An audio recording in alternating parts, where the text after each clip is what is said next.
আসসালামু আলাইকুম। প্রবাস সংবাদে আমন্ত্রণ জানাচ্ছি আমি সাইদুর রহমান। শুরুতেই জানিয়ে দিচ্ছি প্রবাস সংবাদ শিরোনাম। বাহরাইনে 7 বছর ধরে বন্ধ বাংলাদেশিদের সব ধরনের ভিসা, সংকটে 1.5 লাখের বেশি প্রবাসী। যুক্তরাষ্ট্র ও ভারতের মধ্যে 10 বছর মেয়াদী প্রতিরক্ষা কাঠামো চুক্তি সই, উভয় দেশের প্রতিরক্ষা সক্ষমতা বৃদ্ধিতে গুরুত্বপূর্ণ ভূমিকার আশা।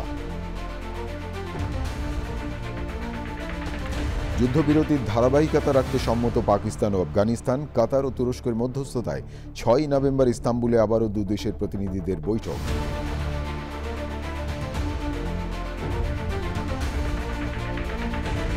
এবং রাজা চার্লসের ভাই অ্যান্ড্রুর রাজকীয় মর্যাদা প্রত্যাহার করে প্রাসাদ ছাড়ার নির্দেশ, কিশোরীকে যৌন হেনস্থার তথ্য প্রকাশের পর বাকিংহাম প্রাসাদের বিবৃতি।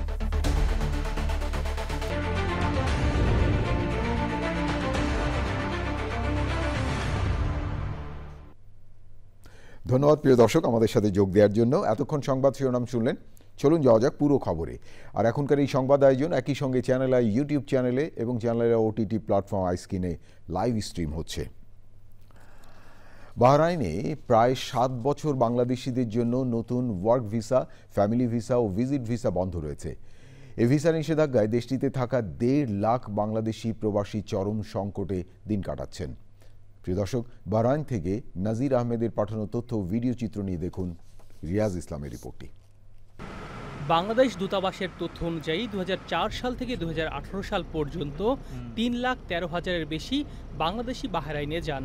এরপর বাহরাইনে বাংলাদেশিদের যাওয়া বন্ধ। বাহরাইন থেকে প্রবাসীরা বাংলাদেশের অর্থনীতিতে রেমিট্যান্স পাঠিয়ে অবদান রাখছেন।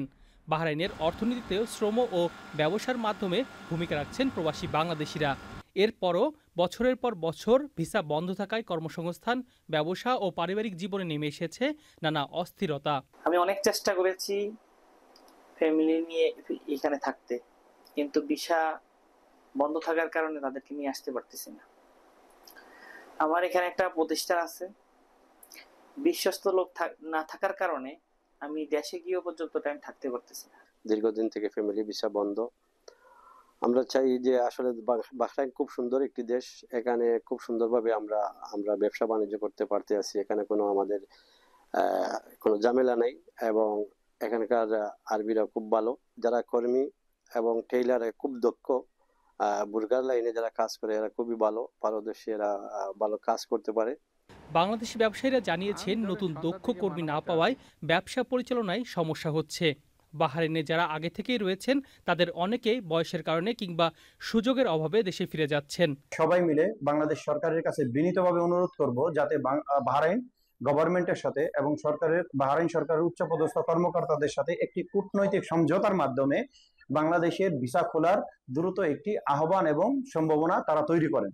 বাহরাইনে বাংলাদেশের রাষ্ট্রদূত মোহাম্মদ রইস হাসান সরোয়ার নিয়মিত বাহরাইন সরকারের উচ্চ পর্যায়ে ভিসা চালুর ব্যাপারে আলোচনা করে যাচ্ছেন। কোনো অগ্রগতি না হওয়ায় প্রবাসীরা হতাশ। বাহরাইন ও বাংলাদেশের জন্য একটি গুরুত্বপূর্ণ শ্রমবাজার এবং রেমিট্যান্স পাঠানোর দিক থেকেও শীর্ষ 10 দেশের একটি। প্রবাসীদের আশা, বাহরাইন সরকার ও বাংলাদেশ সরকারের কূটনৈতিক প্রচেষ্টায় শীঘ্রই ভিসা চালু হবে। দীর্ঘদিনের অপেক্ষার অবসান হবে বলে প্রবাসীদের প্রত্যাশা। রিয়াজ ইসলাম, চ্যানেল আই। যুক্তরাষ্ট্র ও ভারতের মধ্যে 10 বছর মেয়াদী প্রতিরক্ষা কাঠামো চুক্তি হয়েছে। যুক্তরাষ্ট্রের যুদ্ধ বিষয়ক মন্ত্রী পিট হেগসেথ ও ভারতের প্রতিরক্ষা মন্ত্রী রাজনাথ সিং চুক্তিতে সই করেন। সামাজিক যোগাযোগ মাধ্যমের এক্সে একটি পোস্টের মাধ্যমে এই তথ্য জানিয়েছেন মার্কিন যুদ্ধ বিষয়ক মন্ত্রী পিট হেগসেথ। তিনি আরও বলেন, উভয় দেশ সমন্বয়, তথ্য ভাগাভাগি ও প্রযুক্তিগত সহযোগিতা বৃদ্ধি করছে। দুই দেশের প্রতিরক্ষা সম্পর্ক আগে কখনো এত শক্তিশালী ছিল না। বিশ্লেষকদের মতে দীর্ঘমেয়াদী এই চুক্তি উভয় দেশের প্রতিরক্ষা সক্ষমতা বৃদ্ধিতে গুরুত্বপূর্ণ ভূমিকা রাখবে। তুরস্কে 5 দিন ধরে চলা আলোচনার পর পাকিস্তান ও আফগানিস্তানের যুদ্ধবিরতিতে ধারাবাহিকতা বজায় রাখতে সম্মত হয়েছে। এক বিবৃতিতে তুরস্কের পররাষ্ট্র মন্ত্রণালয় এই তথ্য নিশ্চিত করেছে। বিবৃতিতে বলা হয়েছে, যুদ্ধবিরতি সংক্রান্ত বিভিন্ন শর্ত নিয়ে আগামী 6 নভেম্বর ইস্তাম্বুলে দুই দেশের প্রতিনিধিরা পুনরায় বৈঠকে বসবেন এবং সেই বৈঠকের আগ পর্যন্ত যাতে কোনো সংঘাত না হয় সে ব্যাপারে পাকিস্তান ও আফগানিস্তানের সরকার সজাগ থাকবে। কাতার এবং তুরস্ক এই বৈঠকে মধ্যস্থতা করছে।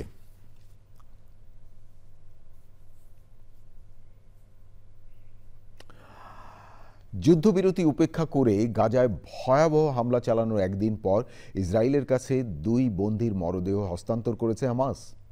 ইসরায়েলি প্রধানমন্ত্রী বেনিয়ামিন নেতানিয়াহুর কার্যালয় জানিয়েছে রেড ক্রসের মাধ্যমে 2টি মৃতদেহ ইসরায়েল গ্রহণ করেছে। প্রিয় দর্শক, দেখুন আমিনা রহমান সুপ্তি রিপোর্ট। গাজায় প্রায় 2 বছর ধরে চলা যুদ্ধে ইসরায়েলি হামলায় প্রাণ হারিয়েছে 68,000-এর বেশি ফিলিস্তিনি। ধ্বংসস্তূপে পরিণত হয়েছে গাজা নগরী। পরে যুক্তরাষ্ট্রের মধ্যস্থতায় হয় যুদ্ধবিরতির চুক্তি। চুক্তি অনুযায়ী আরও 2 জিম্মির মরদেহ ইসরায়েলের কাছে হস্তান্তর করেছে হামাস। তেল আবিবের আবু কবির ফরেনসিক ইনস্টিটিউটে ময়নাতদন্তের পর তাদের মৃত্যুর কারণ জানা যাবে বলে ইসরায়েল কর্তৃপক্ষ জানিয়েছে। বৃহস্পতিবার পর্যন্ত হামাস 15টি মরদেহ হস্তান্তর করেছে। বাকি মরদেহ ফেরত দেওয়ার কাজ চলছে। তবে ইসরায়েল অভিযোগ করেছে মরদেহ হস্তান্তর প্রক্রিয়া খুবই ধীর গতিতে এগোচ্ছে। গাজার স্বাস্থ্য মন্ত্রণালয় জানিয়েছে 10 অক্টোবর থেকে যুদ্ধবিরতি কার্যকর হওয়ার পরও মঙ্গলবার থেকে বুধবার পর্যন্ত ইসরায়েলি হামলায় 104 জন নিহত হয়েছে। তাদের মধ্যে 46 শিশু এবং 20 জন নারী। জাতিসংঘের একজন কর্মকর্তা বলেছে, যুদ্ধবিরতি শুরু হওয়ার পর থেকে 24,000 টনের বেশি ত্রাণ সহায়তা গাজায় পৌঁছেছে। Amina Rahman Supti, channel I. জাতিসংঘের কর্মকর্তারা সুদানের এল ফাশারে আধা সামরিক বাহিনী র্যাপিড সাপোর্ট ফোর্সেস RSF এর গণহত্যার নিন্দা জানিয়েছে। জাতিসংঘের নিরাপত্তা পরিষদকে তারা বলেছেন শহরটিতে নরকের অন্ধকার নেমে এসেছে। রোববার সুদানের সেনাবাহিনীকে সরে যেতে বাধ্য করার পর RSF উত্তর দারফুর রাজ্যের রাজধানী এল ফাসের দখল করে। বৃহস্পতিবার নিরাপত্তা পরিষদের জরুরি অধিবেশনে জাতিসংঘের আফ্রিকা বিষয়ক সহকারী মহাসচিব মার্থা আমা আকিয়া পোবি বলেন, বেসামরিক নাগরিকরা পালিয়ে যাওয়ার সময় গণহত্যা, সংক্ষিপ্ত বিচারে মৃত্যুদণ্ড এবং বাড়ি বাড়ি তল্লাশির বিশ্বাসযোগ্য প্রমাণ পেয়েছে জাতিসংঘের মানবাধিকার অফিস। আসন্ন জাতীয় সংসদ নির্বাচনে বিএনপির বিজয় সুনিশ্চিত করার লক্ষ্যে প্রবাসীদের প্রথম ভোট ধানের শীষের পক্ষে হোক স্লোগানে ইটালিতে পদযাত্রা এবং গণসংযোগ করা হয়েছে। রোম মহানগর বিএনপি রাজধানী রোমের প্রাণকেন্দ্রেও ভিত্তরিতে প্রবাসীদের কাছে অনলাইনে ভোট প্রদানের জন্য দিনব্যাপী আয়োজন করে। তারেক রহমানের রাষ্ট্র কাঠামো মেরামতের 31 দফা লিফলেট বিতরণ এবং প্রবাসীরা অনলাইনে কিভাবে ভোট দেবেন এই প্রচারণায় অংশ নেন রোম মহানগর বিএনপির সাবেক সাধারণ সম্পাদক কাজী আবুল বাশারের নেতৃত্বে সংগঠনের নেতাকর্মীরা। এ সময় সাধারণ মানুষ তাদের সঙ্গে একাত্মতা প্রকাশ করেন। গণসংযোগে অতিথি ছিলেন ইটালির বিএনপির সাবেক সিনিয়র যুগ্ম সাধারণ সম্পাদক শাহ মোহাম্মদ তৌহিদ কাদের, কামাল হোসেন জয়, আব্দুল মোত্তামেদ লিটন, আলী আক্কাস, জুয়েল আহমেদ এবং অন্যরা। আমরা কিভাবে ধানের শীষের পক্ষে ভোট দিবেন বা প্রবাস থেকে কিভাবে ভোট দেওয়া যায় এসব বিষয়ে সাধারণ জনগণকে এবং বিএনপির নেতাকর্মীদেরকে আমরা ব্রিফ করেছি। আমাদের আগামীতে বাংলাদেশের যে ইলেকশন হবে আমরা প্রবাসী থেকে কিভাবে ভোটার হব এবং নির্বাচন কমিশন কর্তৃক এই যে বিভিন্ন প্রণালী এটা পাঠিয়েছে আমরা এখানে এটা প্রচার করছি। সিঙ্গাপুরে রক্তদান কর্মসূচি আয়োজন করে 24 এশিয়া নামের স্বেচ্ছাসেবক সংগঠন। এই সংগঠনটি কাজ করে যাচ্ছে প্রবাসী শ্রমিকদের নিয়ে। 7 বছর ধরে এই সংগঠনটি স্বেচ্ছাসেবকমূলক কাজ করছে। এরই ধারাবাহিকতায় এবারও হয়েছে রক্তদান কর্মসূচি। সিঙ্গাপুরে ওটাম পার্ক এবং জুরং এলাকায় আয়োজন করা হয়েছিল দিনব্যাপী রক্তদান কর্মসূচি। স্বেচ্ছাসেবকরা হেলথ সায়েন্স অথরিটির সহযোগিতায় কর্মসূচি পালন করেন। প্রবাসী বাংলাদেশি সহ অন্য দেশের লোকজনও এখানে রক্তদান করেন।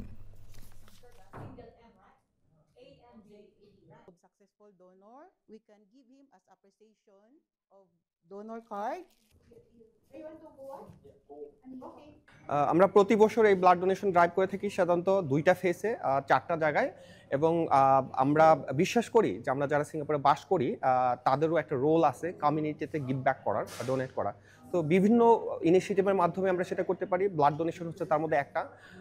আমরা ব্লাড ডোনেশনটাকে এতটাই ভালোবাসি কারণ আমরা বিশ্বাস করি যে blood itself is universal language, no matter আপনি কোন ন্যাশনালিটি কিংবা কোন রিলিজিয়াস, ডাজেন্ট ম্যাটার, আমাদের সবার ব্লাড হচ্ছে রেড।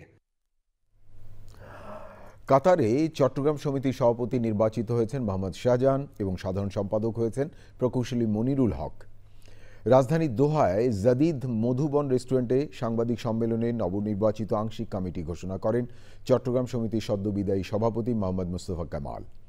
নবনির্বাচিত কমিটিকে শুভেচ্ছা জানিয়ে বক্তব্য রাখেন আহ্বায়ক কমিটির সদস্য সচিব ফজল কাদের চৌধুরী, সদস্য তপন মহাজন, ইসমাইল হোসেন, মোহাম্মদ হারুন, তৈয়বুর রহমান, মোহাম্মদ নাসের, আইনুল কবির, ইঞ্জিনিয়ার মুরাদ, ইঞ্জিনিয়ার বখতিয়ার। এ সময় জানানো হয় বৃহত্তর চট্টগ্রামের সকল জেলা উপজেলা সদস্যদের নিয়ে শীঘ্রই পূর্ণাঙ্গ কমিটি গঠন করা হবে। প্রিন্স উপাধি আগেই ত্যাগ করেছিলেন, এবার রাজকীয় প্রাসাদ উইন্ডসর ম্যানশন ছাড়তে হচ্ছে প্রয়াত রানী দ্বিতীয় এলিজাবেথের ছোট ছেলে ও ব্রিটেনের রাজা চার্লসের ভাই অ্যান্ড্রুকে। রাজকীয় মর্যাদা প্রত্যাহারের পাশাপাশি অ্যান্ড্রুকে প্রাসাদ ছাড়ার নির্দেশ দেওয়া হয়েছে। বৃহস্পতিবার এক বিবৃতিতে বিষয়টি নিশ্চিত করেছে বাকিংহাম প্যালেস। পরিবর্তিত পরিস্থিতিতে অ্যান্ড্রুর নাম হবে অ্যান্ড্রু মাউন্টব্যাটেন উইন্ডসর। প্রিয় দর্শক, আরও জানাচ্ছেন সুলতানা হিমু। যুক্তরাষ্ট্রের সাজাপ্রাপ্ত যৌন অপরাধী জেফ্রি এপস্টেইনের সঙ্গে বন্ধুত্ব এবং নিজের যৌন কেলেঙ্কারি ফাঁস হতেই সমালোচনা শুরু হয় ব্রিটিশ রাজা তৃতীয় চার্লসের ভাই ৬৫ বছর বয়সী প্রিন্স অ্যান্ড্রুকে নিয়ে। অ্যাপস্টেইনের বিরুদ্ধে ভার্জিনিয়া জিওফ্রের অভিযোগ সামনে আসতেই সমালোচনার মুখে পড়েন অ্যান্ড্রু। আত্মহত্যা করা জিওফ্রে তার আত্মজীবনীতে লিখে গেছেন, কিশোরী বয়সে ৩ বার প্রিন্স অ্যান্ড্রু তাকে যৌন হেনস্থা করেছিলেন। বাকিংহাম প্যালেস জানায়, অ্যান্ড্রুর সব উপাধি ও সম্মান প্রত্যাহারের আনুষ্ঠানিক প্রক্রিয়া শুরু করেছেন রাজা চার্লস। এখন থেকে তিনি অ্যান্ড্রু মাউন্টব্যাটেন উইন্ডসর নামে পরিচিত হবেন। তাকে প্রাসাদ ছাড়ার নোটিশও দেয়া হয়েছে। চলতি মাসের শুরুর দিকে ব্যক্তিগত জীবন নিয়ে প্রশ্ন ওঠার পর অ্যান্ড্রু তার অন্যান্য রাজকীয় উপাধি যেমন ডিউক অব ইয়র্ক উপাধিও ছেড়ে দেন। যদিও অ্যান্ড্রু অভিযোগ অস্বীকার করেছেন, উপাধি হারালেও তিনি এখনও ব্রিটিশ সিংহাসনের ৮ম উত্তরাধিকারী।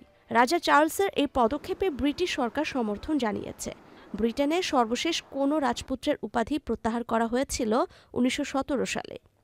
Sultana Himu, channel I. প্রিয় দর্শক, এই ছিল আপনাদের জন্য আমাদের প্রবাস সংবাদের সকল আয়োজন। তবে যাবার আগে জানিয়ে দিচ্ছি সংবাদ শিরোনাম।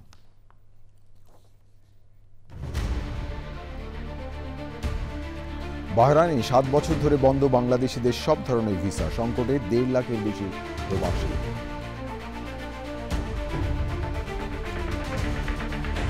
যুক্তরাষ্ট্র ও ভারতের মধ্যে ১০ বছর মেয়াদী প্রতিরক্ষা কাঠামো চুক্তি সই, উভয় দেশের প্রতিরক্ষা সক্ষমতা বৃদ্ধিতে গুরুত্বপূর্ণ ভূমিকার আশা। যুদ্ধবিরতির ধারাবাহিকতা রাখতে সম্মত পাকিস্তান ও আফগানিস্তান, কাতার এবং তুরস্কের মধ্যস্থতায় ৬ই নভেম্বর ইস্তাম্বুলে আবারও দুই দেশের প্রতিনিধিদের বৈঠক।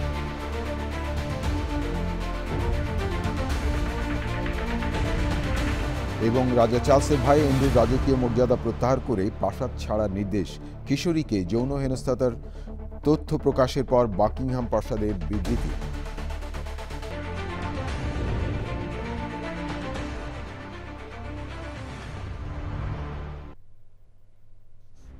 প্রিয় দর্শক, এতক্ষণ চ্যানেল আই প্রবাস সংবাদ দেখার জন্য অসংখ্য ধন্যবাদ। আর চ্যানেল আই সর্বশেষ সংবাদ জানতে ভিজিট করুন channelionline.com-এ আর যুক্ত থাকুন আমাদের সোশ্যাল মিডিয়া প্ল্যাটফর্মগুলোর সাথে। প্রিয় দর্শক, এই ছিল চ্যানেল আই প্রবাস সংবাদ। সবাইকে ধন্যবাদ, ভালো থাকবেন আর ভালো রাখবেন সবাইকে।